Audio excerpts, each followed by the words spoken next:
Hi, seeing as you're here, you're probably really curious to find out more about hormones and what they actually are and what they do inside your body.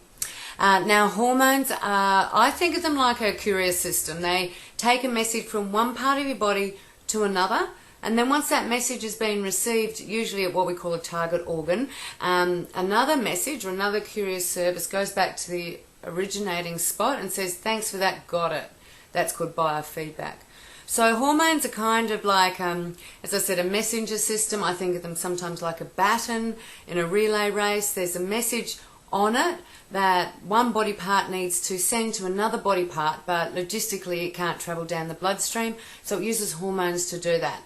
Then to know that the message has been received, it sends a reciprocal hormone back. Now, an example of how this might roll out, there's lots of different hormones in your body, but one example is the pituitary gland, which sits up just between your eyes and deep a little bit, probably the size of your nail bed on your little finger.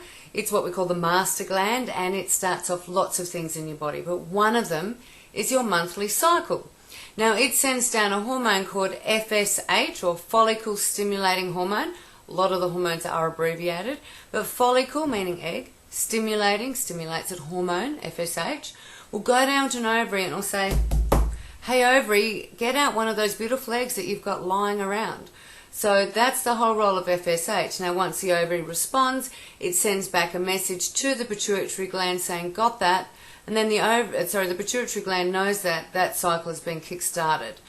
During menopause, as an example, our hormones can go out. When all the eggs have been hatched and the ovary doesn't hatch an egg, the pituitary gland sitting up here going, what's going on? I've sent a message, the ovary's not responding, so it sends more hormone down, trying to elicit response. So if we measure FSH, it'll go up. And that can be an indicator people, for example, are in menopause. So that's how hormones work. There's lots of them in your body. Some of the ones we'll talk about are cortisol, testosterone, estrogen, progesterone, insulin, glucagon. There's adrenaline, there's dopamine. There's so many different hormones, and they all have their own little courier system doing their own little signaling.